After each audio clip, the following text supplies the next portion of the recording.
Please subscribe my channel and press the bell icon.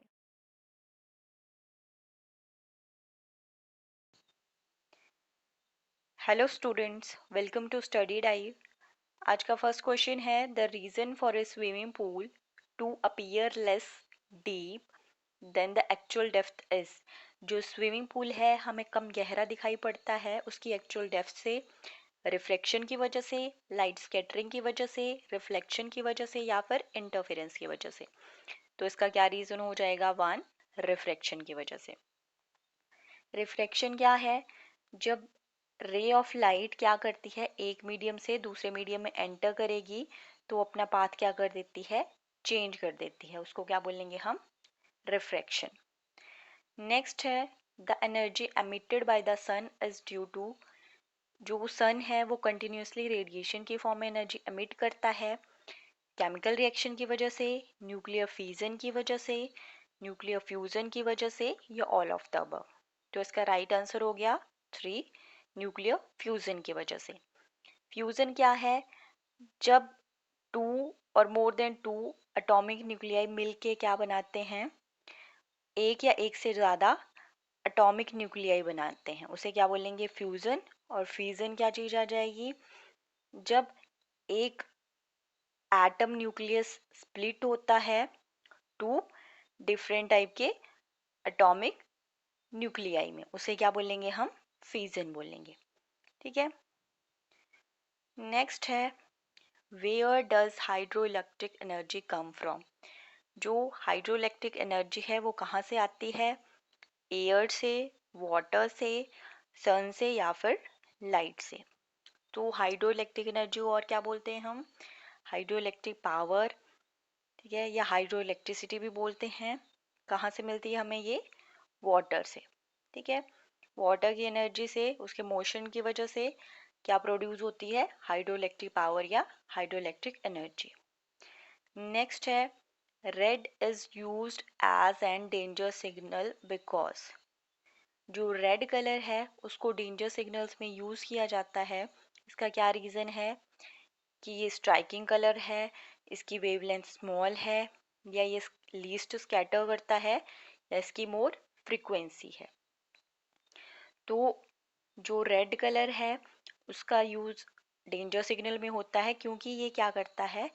Least scatter करता है। बाकी जो सारे कलर हैं वो स्कैटर करते हैं, बट जो रेड है वो लीस्ट स्कैटर करता है, इसीलिए इसको क्या करते हैं? डेंजर सिग्नल में यूज़ किया जाता है। और रही वेवलेंथ और फ्रिक्वेंसी की बात, तो जो रेड कलर है उसकी वेवलेंथ क्या होगी? मैक्सिमम होगी। ठीक है, और फ्रीक्वेंसी क्या हो जाएगी? उसकी अपोजिट, मतलब रेड कलर की फ्रीक्वेंसी क्या होगी? मिनिमम होगी। वेवलेंथ क्या होगी? मैक्सिमम होगी। ओके। नेक्स्ट है which of this travels in the glass with minimum velocity. हमें बताना है कि कौन सा कलर ग्लास में ट्रैवल करता है with minimum velocity. Red light, violet light, green light या फिर येलो लाइट। तो इसका आंसर क्या हो जाएगा? Two, violet light. ठीक है। और अगर जैसे डेविएशन फ्रीक्वेंसी की बात कर रहे हैं तो इसमें एक और चीज़ हमें पता होनी चाहिए कि जो कलर हैं उनका रिफ्रैक्टिव इंडेक्स क्या होता है। रिफ्रैक्टिव इंडेक्स एन से डिनोट करेंगे। वो क्या होगा? Inversely proportional to square of wavelength. Lambda क्या आ गया? वेवलेंथ। और एन क्या आ गया? Refractive index. ठीक है। तो अब क्या है, हमें पता है कि रेड कलर की जो वेवलेंथ है वो मैक्सिमम होती है। इसका क्या मतलब हो गया कि रेड कलर का जो रिफ्रैक्टिव इंडेक्स है वो क्या होगा? लीस्ट होगा। तो refractive index of red colour is less than refractive index of violet colour. और बाकी जो कलर हैं उनके जो रिफ्रैक्टिव इंडेक्स है वो रेड कलर और वायलेट कलर के बीच में लाई करेंगे। ठीक है। नेक्स्ट है what is the source of energy for water cycle. Source of energy क्या होगा वाटर साइकिल के लिए? वाटर साइकिल क्या है? जब अ, सारे बारिश का पानी नदी नालों से होके समंदर में इकट्ठा हो जाता है या नदियों में इकट्ठा हो जाता है, वहाँ से सन रेज की हेल्प से क्या होता है? वो ऑब्जर्व हो जाता है। ठीक है, इवेपोरेट हो जाता है। और अगेन फिर क्या बनाता है? वो बादल बना के फिर से वाटर की फॉर्म में या स्नो की फॉर्म में अर्थ पे आ जाता है, उसे क्या बोलेंगे हम, वाटर साइकिल बोलेंगे। तो उसका मेन सोर्स क्या होगा, सन होगा, रेन होगा, रिवर होगा या अर्थ होगा। तो इसका राइट आंसर क्या हो जाएगा, वन, सन।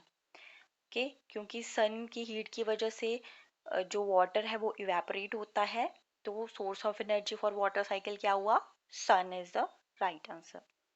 नेक्स्ट है, what is the unit of current.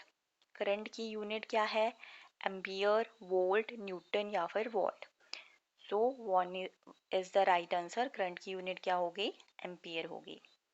फिर आता है, sound produced at a point is heard by a person after 5 second.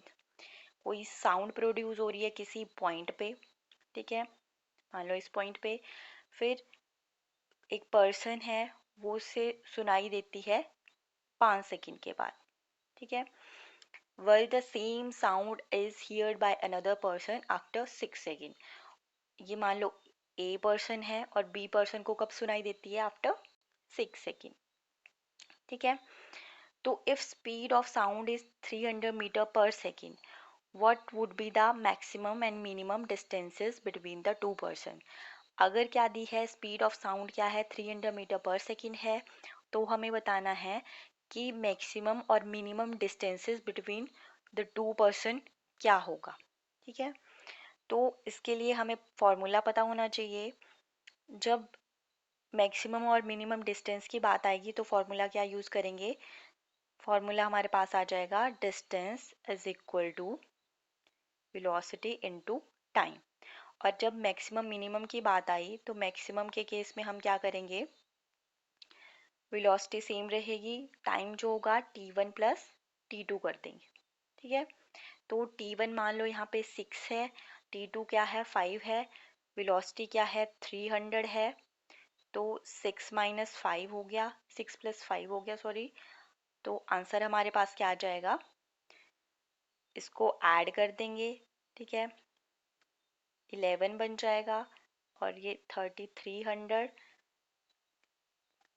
Metre per second आ गया। और मीटर को क्या है, हम आंसर हमारे पास किलोमीटर में है, मीटर को किलोमीटर में चेंज कर देंगे तो अपॉन 100 कर 1000 कर देंगे, ठीक है।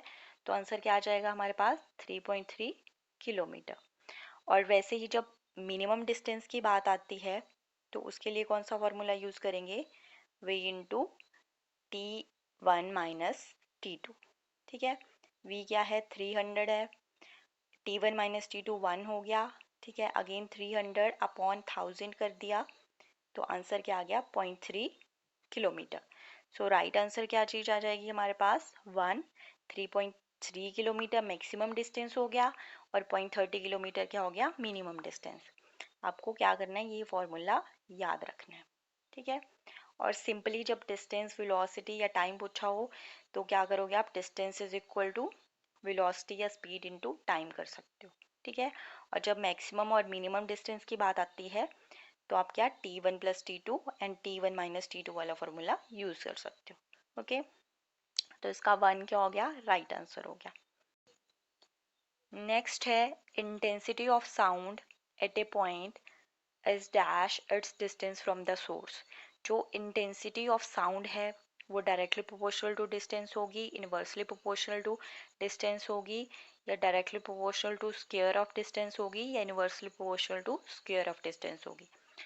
तो इसके लिए फॉर्मूला है कि जो इंटेंसिटी ऑफ साउंड है वो क्या होगी, inversely proportional to square of distance, ठीक है। तो क्या आंसर हो जाएगा इसका, inversely proportional to square of distance, fourth is the right answer, ठीक है। नेक्स्ट है, ml2 t minus two is dimensional formula for. किसका डायमेंशनल फॉर्मूला है, मोमेंट ऑफ इनर्शिया का, प्रेशर का, इलास्टिसिटी का, या couple acting on a body. तो इसका राइट आंसर हो जाएगा couple acting on a body, ठीक है, या फिर मोमेंट ऑफ कपल। अगर बात करें मोमेंट ऑफ इनर्शिया, तो मोमेंट ऑफ इनर्शिया का क्या फॉर्मूला होगा, ml2।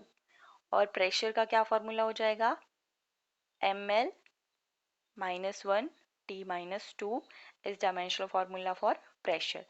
और वैसे ही इलास्टिसिटी के लिए क्या डायमेंशनल फॉर्मूला आ जाएगा, m1 L-1 T-2।